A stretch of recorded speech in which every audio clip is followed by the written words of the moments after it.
Hi, good afternoon, everyone. Thanks for joining us today. We are very excited to have you here to discuss an approach to data analysis and goal setting to support an equity mindset in a classroom. I hope that it will be an informative session and you will each walk away with some helpful ideas to take back with you uh, or to classroom. So if you have One any, there. yes. Sí, So if you have nos any, quedamos tú y yo in the other room. Get off mute. Get off. so meanwhile, if you have any question, feel free to use the chat box and we can answer as we go along. Thank you, Eman, for the introduction. And please note that Eman and I actually don't work for the same organization. We're actually two charters partnering up and collaborating for about 3 years or so. And you'll hear our story in a bit. But, this is a Bright Star and Synergy Academies collaboration. I think we were collaborating for 4 years, Clara. 4 years. Yeah, and it was great collaboration. So this is Eman, and I am the science instructional coach at Bright Star Schools.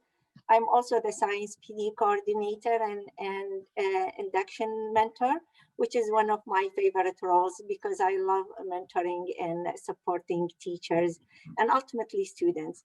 I have been in science education for over 2 decades and was a high school chemistry teacher before I came into this role. So I also taught AP chemistry, high school biology, AP biology, different types of science, and even in middle school as well. So the common theme is always that I love coaching and I love science. Go ahead, Clara. Everyone, my name is Clara Garay. I am currently the Science Instructional Coordinator for Synergy Academies. This is my 15th year in education, different capacities. I started as a life science teacher, so I've done the majority of life sciences at the high school level. But basically, I am an instructional coach that loves science. I do have my favorite protein right behind me there, which is hemoglobin, and I just enjoy the science that I teach, and that's something that I love to share with the teachers that I do work with.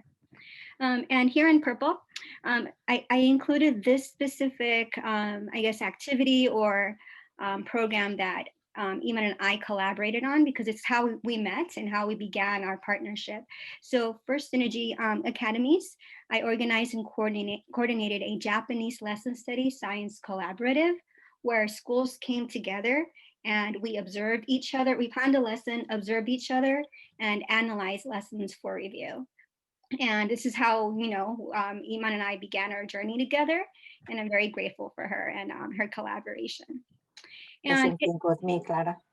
And in this, we do share a common philosophy for coaching, and that is to create and nurture a collaborative learning community that engages, empowers, and propels both teachers and all students towards mastery and excellency. And our kids, all students, they're at the core of everything that we do. Okay. And our outcomes for today, the two very first things that we will be doing is providing context for our approach to data analysis. And that begins with a very brief sort of discussion around equity and how we're treating equity today. And student evidence, just, in the context of our work with our teachers, what is it that we see as student evidence? In addition to what Clara mentioned, we will also spend time discussing one-on-one coaching conversation and how to support both teacher and students' growth through these conversations. We will then transition to coaching through professional learning communities. I think there are wonderful ways for teachers to improve their skills and practice through data driven from examining students' work, either individually or in a classroom. And I'll look forward to discussing that later on. Thank you, Eman.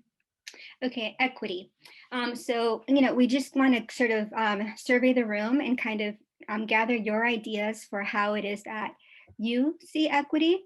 any phrases or any words that come to mind when you hear the word equity. So Eman is just sharing a voting Menti link onto the chat. Please go on there. You're allowed to include about 5 words.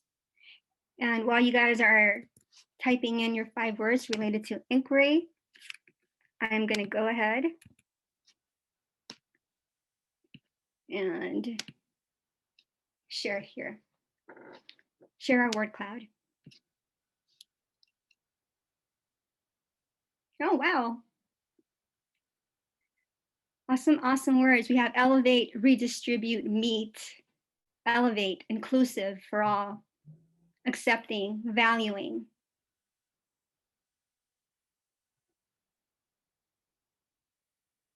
If you use Menti's site to write your words instead of the chat box, that will be nicer. Thank you.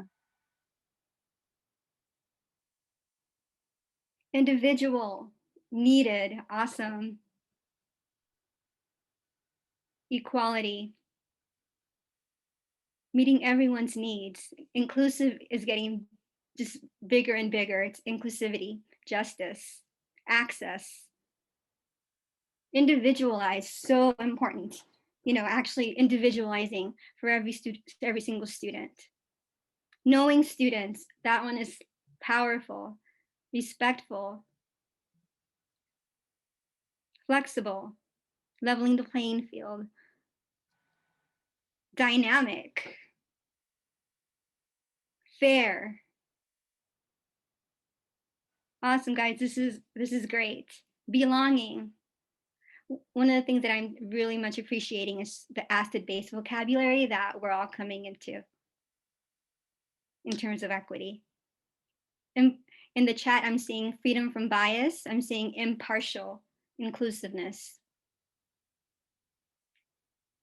Beautiful, guys. Thank you. Thank you so much for participating and kind of just sharing with us your thoughts around equity.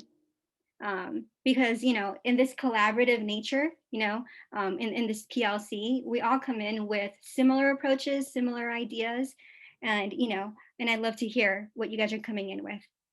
According to Tony Ruth from the Design and Tech report from 2019, he describes or defines equity as providing an opportunity to level the playing field for all of our peers, for all of our students, which means that there is an unusual level of fairness to compete. What stands out to me is this phrase, there is an unusual level of fairness to compete. So this is interesting. So if that means that equity means that we all have access to something, why is it so unusual? And what does that mean for us in the classroom? So a major driving force behind equity is definitely knowing our kids.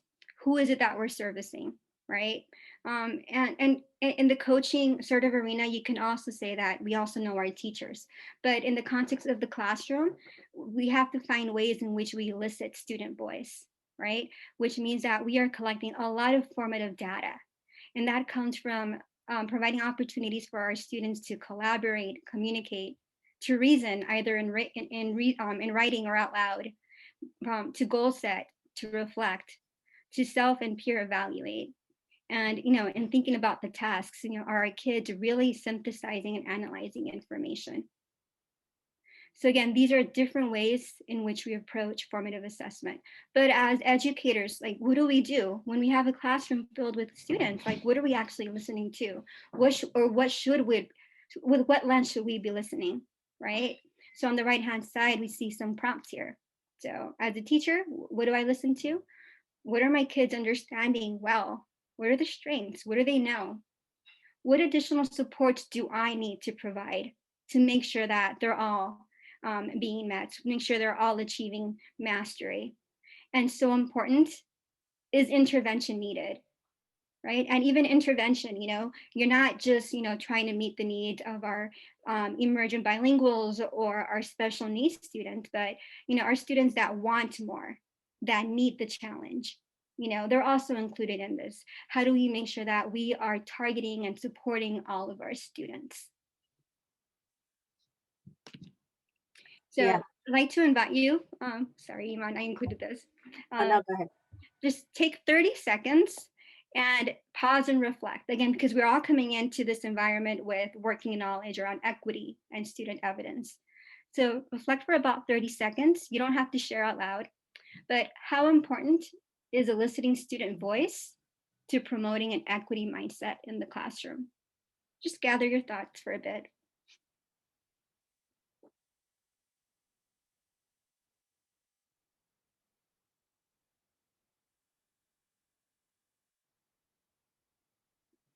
Thank you. Eman? Oh, thank you so much, Clara. This is very clear and nice explanation. So after examining students' work, help with elevating students' voice. So we want to give. I want to give you a background of what we are doing in one-on-one coaching. So, Clara, if you don't mind, next slide. So this is the coaching cycle that can be used to support all students. It starts first with knowing all students, their ability. As Clara mentioned before, what special accommodation they might need, whether they are ELL or SPD or etc. Then the second step is setting a goal for all students and their growth. This will help, of course, with the planning instruction that meet all students' need. Then the coach and teacher observe the instruction together, either through a recording video session or a recording a written session. While they are doing this, they are both examining students and collecting evidence to analyze and reflect. And through my experience, sometimes some of the teachers love that when we watch a video together and reflect together. It's just empowering for them as well. So all with the larger idea that this will be used to refine the goal and with the planning, repeat the cycle. So these series of steps and the coaching cycle allows for repetition of these steps over and over again so that the teachers gain the skill necessary to be successful and that to be successful on their own teaching or their own experiences. And the cycle becomes more natural and something that we are engaging in all time to become better and always continue to improve. So with this cycle, we are not only focusing on students' growth, but also on the teachers' growth, and that will be in the second slide. Next slide. Thank you, Clara. So that will help teacher growth as well, as you can see in the center of the diagram. So we will talk about the growth mindset, and this cycle really helps to cultivate a growth mindset for teachers because the emphasis is on constant analysis of students' learning, persistence, and always refining the practice based on the belief that all students can learn and improve. And I focus on all students can learn and improve, and our instruction can also evolve in parallel to meet students' individual needs.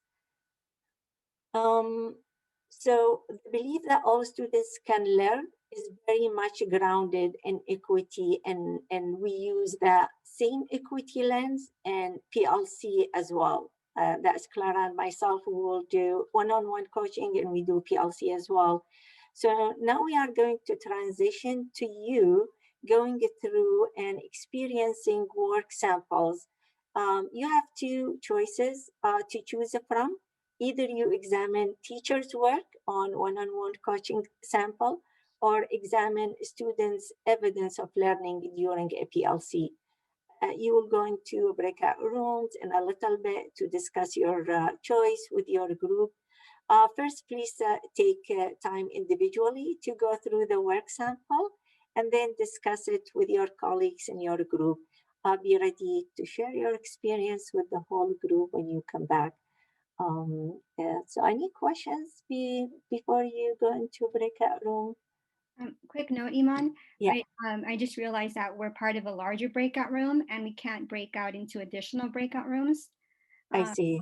And so a quick modification to this activity, in terms of like where you are as a coach, please, choose, do you want to dig deep into a conversation that was one-on-one or during a PLC, and take 2 to 3 minutes reading through it and thinking about, what stands out to you, some noticing, the focus on all students and equity, and then we'll come back, as a larger group. And I know it is in the slide deck, but I'm going to put it in the chat as well. Both samples. Sorry for the oversight, guys.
Hi.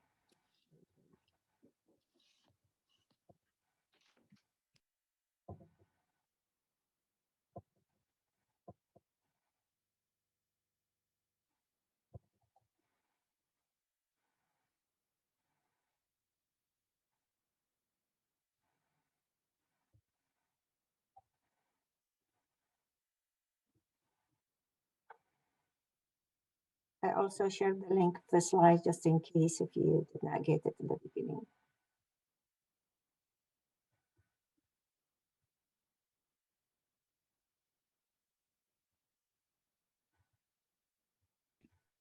The document we're reading is entitled Students, is that correct? Or is there one entitled Teachers? There is one entitled Teachers and another one that should be about looking at student evidence in the PLC, a larger table with subgroups of students, ELs, special needs, gifted, at risk. I didn't see that one, just the student assessment one. Yeah, it says Analyzing Student Learning. That's the only one I see. That's the only one. Each of the links took me to that same one. Hmm. Now I have the slideshow. That one was just added. Yeah, the teacher steps on, no, that's just section C. It just says Analyzing Student Learning. Okay, how about this time?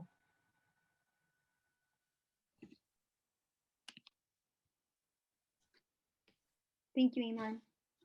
Oh. Sorry about that.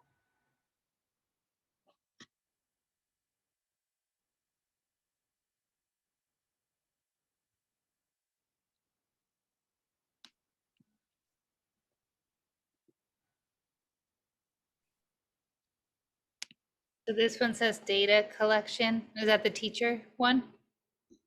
That's right, yes. Thank you. Okay, I haven't received that one yet. It's in the chat, correct? Yes.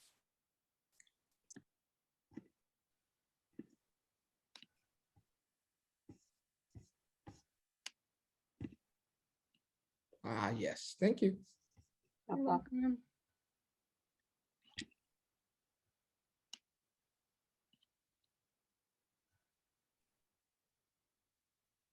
Let's do an additional 2 minutes because of the mix-up.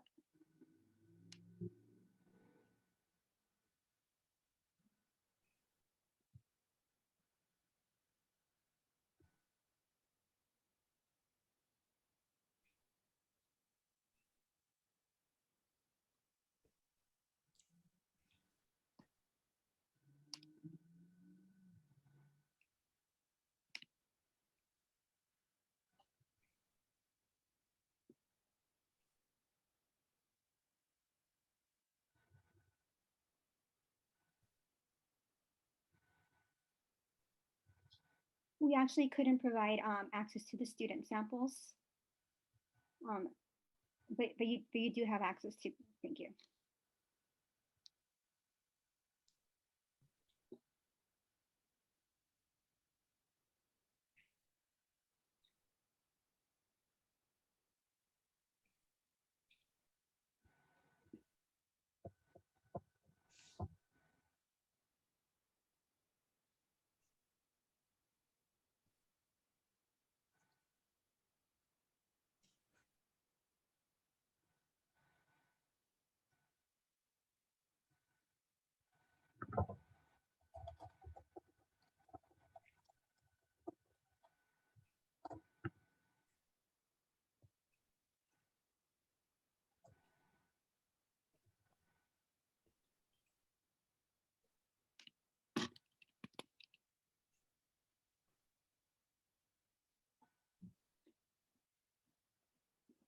Okay, we can begin kind of closing our thoughts.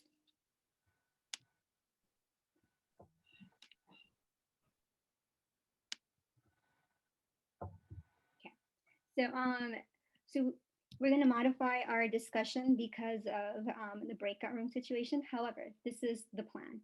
And so think about a noticing that you might have had, think about a takeaway, and please include it in the chat to everyone. Don't press enter just yet, just kind of type it up, and we'll give you guys about a minute to start typing it, and then we'll let you know when to press enter.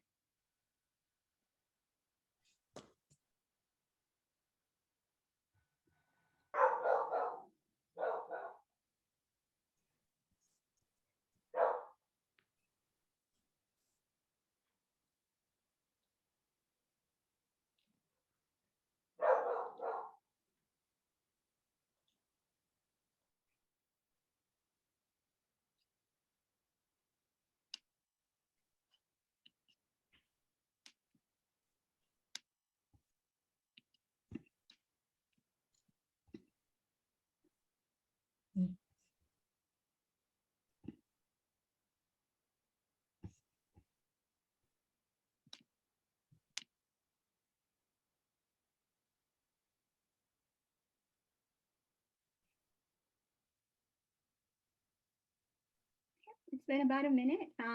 Please feel free to press enter so we can all see sort of your thoughts, your takeaways, any noticings, and then we'll go ahead and read some responses and jot down some noticings.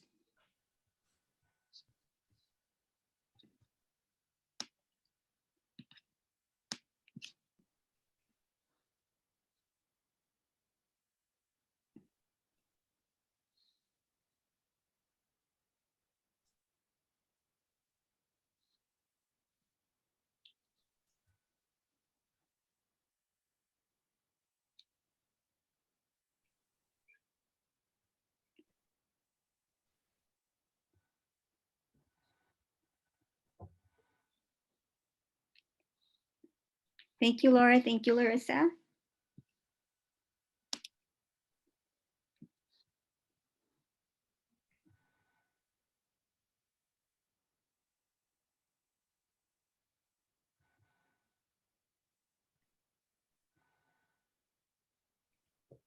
Yes, it was a very focused task for the data analysis.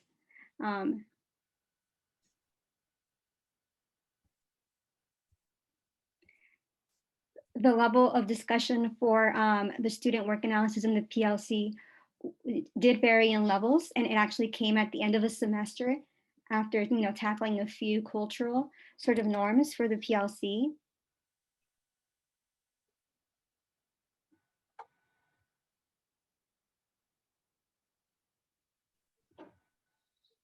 There is a wondering, I wonder, do teachers each share one example from each student group? Yes, for the PLC, the one that you are viewing, that was a 6th grade PLC. So you had one 6th grade teacher identify one student per subgroup level. And then we use it as calibration. We all did it together to kind of just see where the different subgroups were. But every teacher brought a specific subgroup. Yes, it's a very structured template. Thank you.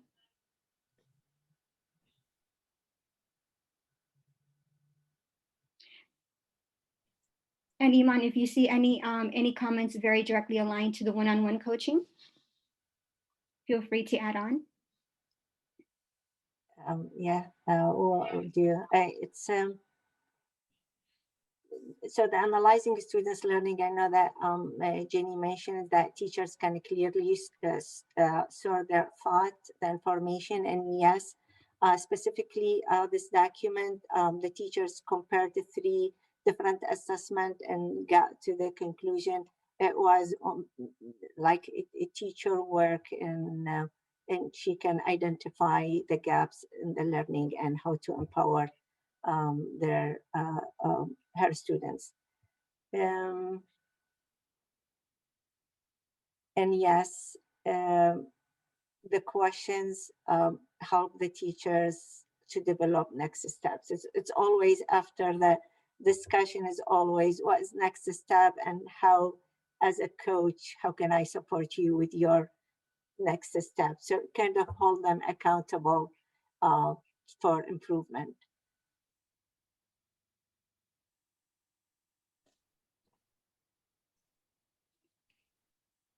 So Larissa has a question, says, could you share more either about some of the ways you set up norms and structures for this group of teachers? Yes, the idea behind, to be honest with you, in leading any PLC, when you're looking at student data, it's, you know, teachers become very vulnerable. So you need a very, very special way to kind of set a culture where there is a team effort in looking at student evidence and valuing that data. And so one of the things that we do a lot is that what you see in front of you is a very structured and very guided look at student evidence. But what we do 2 to 3 times a semester is have a show and tell. A major focus for this group of teachers was student reasoning. You know, we wanted to kind of just ignore all the different factors that were going on with digital learning and the pandemic. And so we thought, our best approach is to make sure that our students are thinking, right? And we introduced different strategies, thinking maps, claim evidence reasoning, hexagonal reasoning, quadra reasoning, just the different approaches that, you know, we're all very much familiar with them. And teachers had to play with these different activities and have their kids play with them as well. And then during specific PLCs, the very first thing they would do is just show and tell. And the teachers would say, or, you know, project the student work or a PowerPoint presentation. And they would say, hey, this is what I did. Do you have any ideas for how I can make this better? Or, you know, or this is what I learned from this specific student. Or I noticed that my ELs, you know, really like this activity, so I'm going to do more of this. And while the teacher was presenting during this show and tell, other teachers would give a wandering or a glow. Right? So it's a very soft approach to kind of just data analysis. We weren't looking at subgroups. We weren't looking at hard data for how the students were actually achieving, but our teachers were sharing. And while they were sharing, their peers were listening, and in everyone's vulnerability, providing a lot of feedback to support the culture of their classrooms. So that was one way in which we really focused on building the culture for sharing data. And because of lesson study in the past, teachers were also very much in tune in terms of like, even though I'm not formally going to show and tell about how my at Promise students are doing, they're in the back of my mind, right? So I'm going to share about how this specific student is doing. So it's just a lot of work over a series of years around looking at students within the different subgroups to make sure that we are supporting their needs. Jennifer says, I wonder what the teacher's next steps were following this PLC meeting and how that went, what the follow-up looks like. So after that specific PLC, the teachers had to focus on meeting the needs of their most needy subgroup. The teachers are very young, first and second, some third-year teachers, and so they focus either on at Promise, their ELs, or special needs, right? Very much focus on the feedback that they got from their peers. But everyone, just to share it, like show and tell is a beautiful way to begin that culture of sharing. It's a very soft and very friendly, and it took me personally back to elementary school, and I appreciate it, and I love my teachers for engaging in that with me. Okay, Eman? I think now we would like to see how you engaged teachers in data or students' work analysis. So what's your experience with that?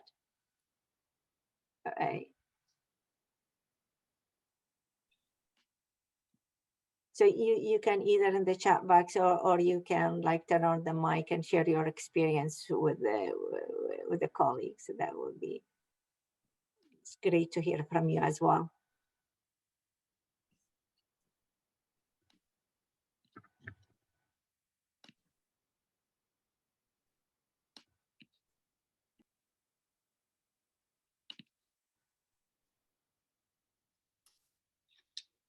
Hello, my name's Debbie, and I work in early childhood development, which means birth to 5 years old before they go into elementary or TK or preschool, TK or kindergarten.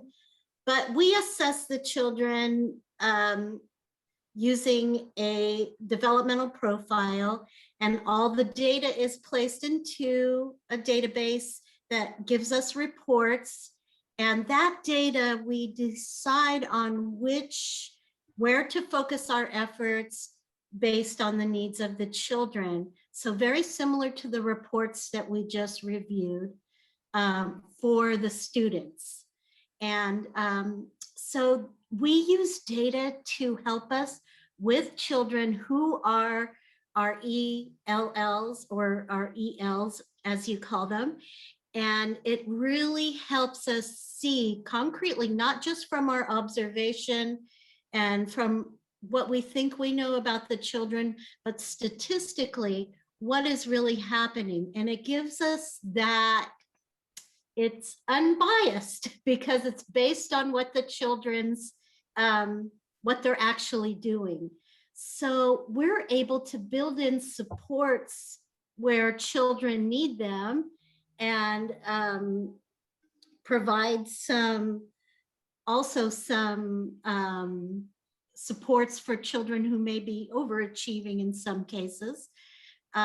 So that is the way we use data, and it's very helpful. The state California Department of Education requires us to use this data and turn in reports for education and for our environments. So in both ways, we use data to help us, do our work with the children and families. Thank you for sharing, Deborah. I'm to be honest with you, I'm curious about like the interventions that you guys have for your EL students. Are they instructional? Are they like program based? Yes, they're program based. They're instructional, but we also have a portion because some of our state programs, our state education programs are blended with Head Start. So we have parent education that goes along with that to help them understand the value of maybe some second language learning and how it works. Why do we value the home language so much?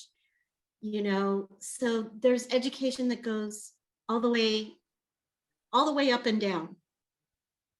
Thank you. Thank you, Deborah. If I can, I was going to tag in on what she said because I'm with early preschool as well. And we actually, for our EL students, we use the Preschool English Learners Guide.